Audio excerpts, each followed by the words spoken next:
Mga master, okay lang bang? Huwag niyong skip ang mga ads sa aking mga video kung okay lang mga master. Salamat sa solid na suporta po. Yon, what's up mga masters? Nandito na naman tayo sa panibagong araw, panibagong kabanata na naman ang pagsasama-samahan natin ngayon guys.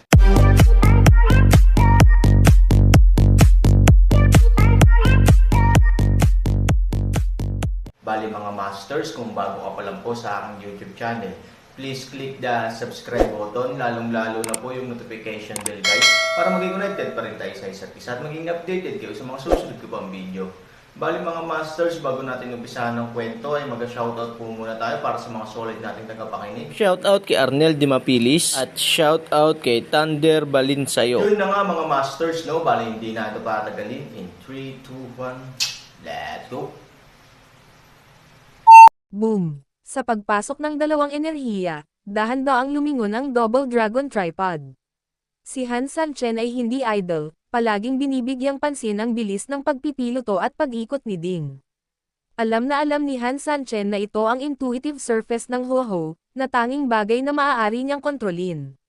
Sa sumunod na kalahating oras, hindi nang ahas si Han Sanchen na magpabiya, dahil kaya niyang kontrolin ang lakas ng hindi hinihimok ng kanyang kaliwa at kanang kamay.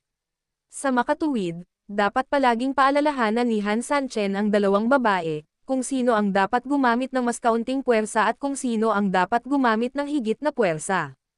Makalipas ang kalahating oras, dahan-daang tumigil ang Shuanglongding.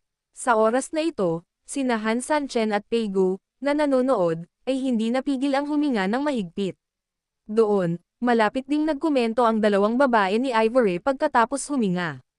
Sa isang mapurol na putok, sa wakas ay tumigil ang Double Dragon Tripod. Apat na tao, tumingin sa akin, tumingin ako sa iyo, naglakad si Chi-Chi patungo sa Ding. Nang kumalat ang usok sa tripod, dahan-daang lumabas ang gitnang bagay sa oras na ito. Ito ang unang pagkakataon na ang dalawang babae ay nagtulungan upang pinuhin ang Dan, ngunit ang kulay ay tila puno ng kahihiyan. Tuldok, nabigo, may kain na hinalang bulong ni Ivory.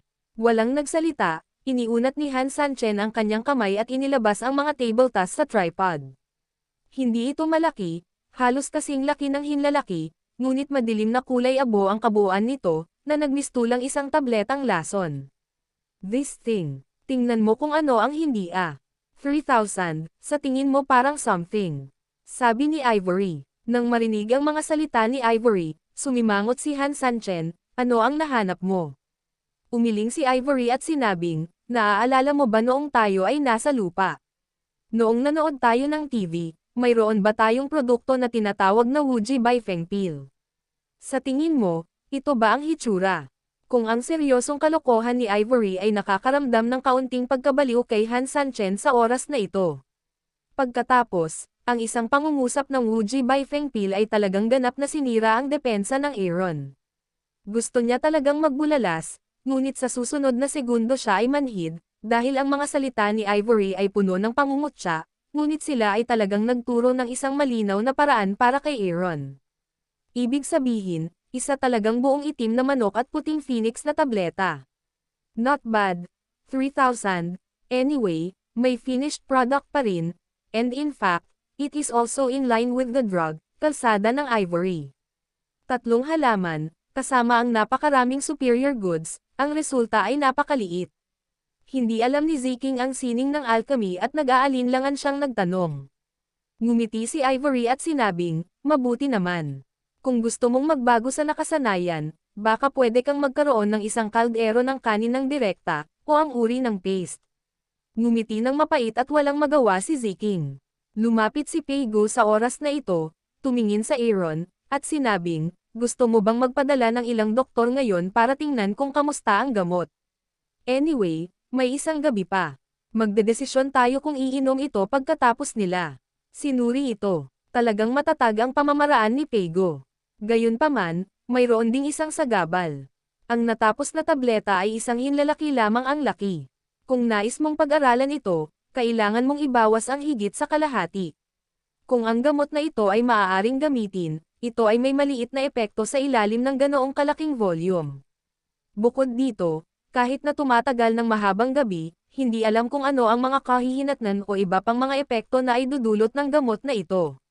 Sa makatuwid, sa teoryang pagsasalita, ang oras para sa Aaron ay talagang hindi gaano. Sa pag-iisip nito, tiningnan ni Han Sanchen ang maliit na itim na patpat sa kanyang kamay at umiling, kalimutan mo na ito, kung ang gamot ay epektibo o hindi ay talagang tumatagal ng maraming oras upang suriin, at kahit na ito ay pag-aralan, ito ay maaaring hindi, malaki ang maitutulong mo sa akin. Kailangan kong kainin ang sarili kong pinongdan kahit umiiyak ako. Pagkatapos nito, direktang inilagay ni Han Sanchen ang tableta sa kanyang bibig, at pagkatapos ay nilunok ito. Wala sa dalawang babae o ni Peigo ang nang-ahas na huminga ng malalim, at seryoso silang naghihintay sa feedback ni Han Sanchen pagkatapos kumain ng gamot. Nakatingin sa tatlong tao na sobrang kinakabahan, tumawa si Han Sanchen at sinabing, sa tingin mo ito ay isang panlunas sa lahat. Paano ito magkakaroon ng ganoon kabilas na epekto? Pagkatapos nito, naglakad si Han Sanchen ng ilang hakbang patungo sa upuan sa bulwagan, at pagkatapos ay umupo. Imposibleng sabihing hindi siya nagmuni-muni. Kaya lang, si Han Sanchen ngayon ay parang unti-unti na lang nakaramdam, hindi sigurado. Biglang sumimangot si Han Sanchen. Aaron, ano bang problema mo? Nagmadali si Ivory. Nakatayo rin sa magkabilang gilid sina Ziching at Peigo, nakatingin ng may pag-aalala. Han Sanchen ningni, mukhang may reaksyon ang gamot. Gayunpaman, malamig ang pakiramdam ko. Ang gamot ay partial caffeine, kaya ang panginginig ay mas normal. Kung hindi, tawagan ang doktor para pumasok at tingnan. Bumagsak ang mga salita ni Su Yingxia, kaya kinailangan niyang tumalikod at sumigaw. Dali-dali siyang hinawakan ni Han Sanchen, ayos lang, kaya ko itong dalhin. Pagkatapos noon, ipinikit ni Han Sanchen ang kanyang mga mata at patuloy na naramdaman ang mga pagbabago sa kanyang katawan. Tahimik ang tatlong nagbabantay. Makalipas ang ilang minuto, halatang nagsimulang manginig ang katawan ni Han Sanchen, at ang kanyang noo at iba pang bahagi ay halatang patuloy na pinagpapawisan. Nagmamadaling sinabi ni Ziching, pagtingin kay Kuya Aaron, mukhang hindi komportable. Kung hindi, tawagan kaagad ang mga doktor. Hindi nagsalita si Ivory. Dahil ayaw ni Han Sanchen na tumawag ng doktor ng madali, ipinaliwanag na niya na mayroon siyang sariling plano. Sa makatuwid, bilang isang asawa, dapat nating maunawaan na hindi tatawag si Han Sanchen sa isang tao maliban kung kailangan niya. Sa makatuwid, pinagmamasdan niya kung ang pisikal na pagtitiis ni Han Sanchen ay umabot na sa limitasyon. Makalipas ang ilang segundo, tumango siya. Alam niya na maaaring talagang hindi makayanan ni Han Sanchen, mangyaring abalahin si Mr. Pei. Hindi umimik si Peigo, kaya mabilis siyang tumalikod at naglakad palabas ng bulwagan. Ilang hakbang pa lang ay may pumutok na sa likod niya. Nahulog si Han Sanchen sa kanyang upuan. Sinubukan siyang gisingin ni Ivory at ng kanyang dalawang babae, ngunit halatang wala siyang tugon. Si Peigo ay walang oras upang makita ang tiyak na sitwasyon sa likod niya. Ang apurahang bagay ay tumakbo sa labas ng bulwagan at tawagin ang mga doktor sa bulwagan. Matapos matanggap ang order, isang malaking grupo ng mga doktor ang sumugod sa bulwagan sa mga koponan ayon sa deployment. Bagaman mayroong higit sa 100 tao, hindi sila nalilito sa isa't isa. Ang pinakamatandang doktor ay ang First Aid Force, at pagkatapos ay ang mas sikat na mga doktor mula sa lahat ng antas ng pamumuhay ay kumikilos bilang isang kasamang grupo upang magbigay ng payo. Tulad ng para sa mga mababang antas, sila ang pangunahing responsable para sa follow-up na gawain. Hindi nagtagal, direktang pinalibutan ng malaking grupo ng mga tao si Han Sanchen. May kumuha ng kanyang pulso at may responsable sa pagkuha ng kanyang temperatura sa pamamagitan ng kamay. Dumating sila sa isang malaking konsultasyon sa 360 degrees sa lahat ng direksyon. Hindi ko alam. Akala ko ito ang emperador kung saan pamilya ang nagkasakit. Kasing lamig ng ice cellar ang katawan ng VIP. Kung hindi lang siya buhay ngayon, akala ko matagal na siyang patay. Walang pulso, ni humihinga, kahit na ito ay hindi isang mahabang panahon ng kamatayan, ngunit ang oras na ito ay tulad din ng kamatayan. Ang isang pangkat ng mga doktor ay nagsasabi sa isa't isa ng impormasyon na kanilang natagpuan, habang nagbubuod ng mga sulat ng iba at nagsasama ng kanilang mga sulat. You chatterlessly. As a result, I want the result. Si Peigo ay naiinip at nagmamadali. Sa daan-daang mga doktor, ang matandang doktor na may Aaron na palso ay dapat ang pinakamakapangyarihang tao sa loob. Sa oras na ito, siya ay tumayo, itinaas ang kanyang mga kamay sa Peigo, at sinabing mapilit, parang mukhang hindi nararapat na ipaalam sa Panginoon ng bahay at sa katawan ng mga kilalang panauhin. Anong ibig mong sabihin? Walang hininga, walang palso, ibig sabihin, hindi umimik ang matandang doktor, umiling siya upang ipahayag ang kanyang intensyon. Bastard, nang lumabas ako para tawagan ka kanina, halatang buhay siya. Paano siya namamatay bigla sa ganoong kaikling panahon? Hindi siya 100 taong gulang na lalaki, ni hindi siya nagkasakit ng anumang malubhang sakit. Paano siya so conscripted? Galit na sabi ni Peigo. Pero ang may-ari, isa na siyang ordinaryong tao. Maingat na sinabi ng matandang doktor, bagamat bata pa ang VIP, ang gamot na ginagamit niya ay ang pinakakaraniwan at mas marami o hindi gaanong nilinang na mundo, ngunit siya.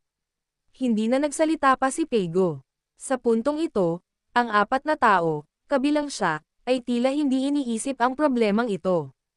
Oo, hindi pinansin ng 4 na tao ang pinakamahalagang punto, iyon ay, ang fundamentalidad ng medisina.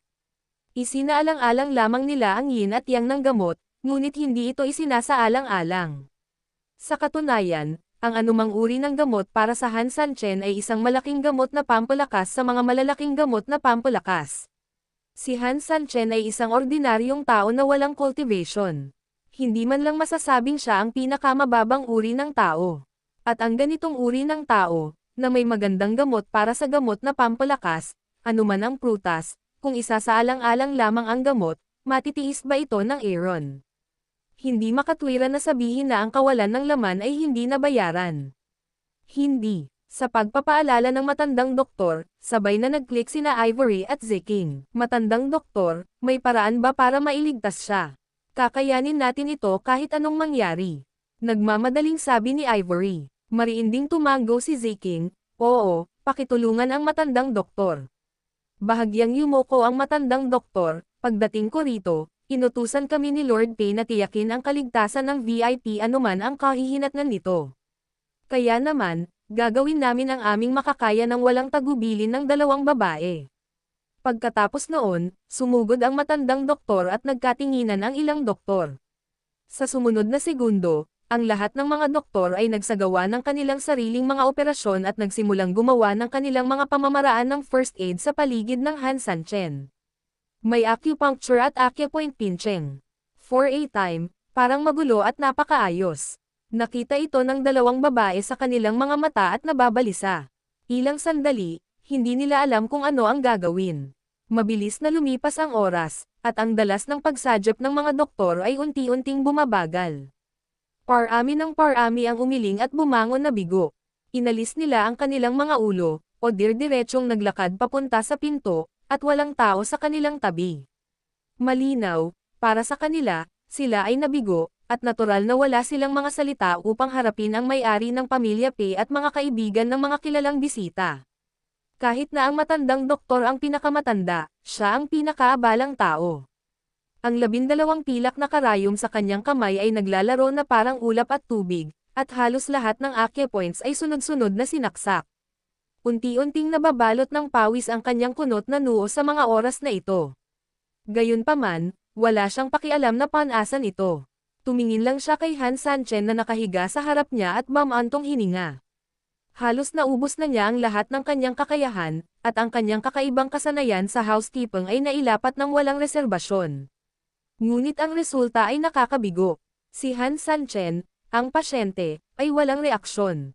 Sorry. Bumantong hininga ang matandang doktor at dahan-daang bumangon, na may nakasulat na guilt sa mukha. Bagamat kinakabahang tumingin sina Ivory at Zeking sa buong paligid at alam niyang humihina na ang pag-asa ni Han Sanchen, nang ang huling matandang doktor ay tumayo at sabihin ang mga salitang ito, ang huling linya ng depensa sa kanyang puso ay gumuho pa rin. Parehong hindi napigilan ng 2 ang paglambot sa ilalim ng kanilang mga paa, ang lambot sa upuan, at ang hirap ng tumayo. Tinitigan din ni Peigo si Han Sanchen na nakahandusay sa lupa, at ang kanyang ekspresyon ay sobrang komplikado ng ilang sandali. It was his bet. Ito ang pinakamalaking panganib na kinuha niya sa kanyang buhay. Dahil dito, nawala sa kanya ang lahat dahil sa munting bagay na ito ngayong gabi. Paano niya matatanggap ang katotohanan ito ng sabay-sabay? Ang may-ari ng pamilyang Pei ay hindi sumagot, at ang mga doktor ay tahimik lamang na naghihintay na nakayuko, na may guilt sa kanilang mga mukha. Hanggang sa lumipas ang ilang minuto, huminga ng malalim si Peigo, sinulyapan ang lahat ng mga doktor na naroroon, at marahang iwinagayway ang kanyang kamay, ikaw. Bumaba na lahat. Oo, nag-utos ang mga doktor at dahan-daang umatras. Nang makaalis na ang mga tao, mas lalong naging desyerto ang bakanteng bulwagan. Wala sa 3 tao ang nagsalita, ngunit tumingin kay Han Sanchen na nakahandusay sa lupa, malungkot ng ilang sandali. Lumipas pa ang ilang minuto. Biglang tumayo si Ziking, at naglakad ng ilang hakbang patungo sa Aaron, bangkay.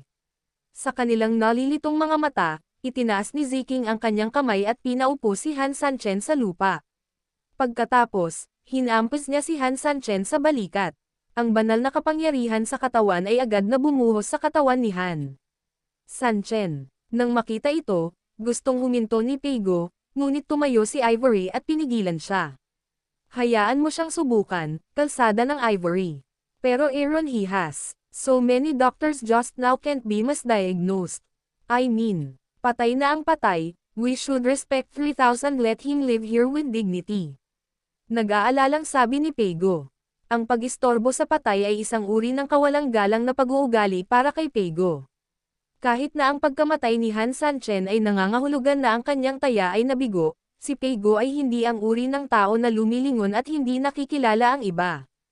Para sa kanya, sa anumang kaso, ang kasaysayang ginawa ni Han Sanchen sa kanyang harapan ay nararapat sa kanyang huling paggalang kay Han Sanchen.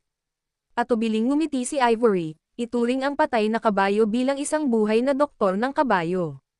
Kahit na si Ziking ay hindi isang doktor, ang kanyang katawan ay iba sa mga ordinaryong tao, marahil.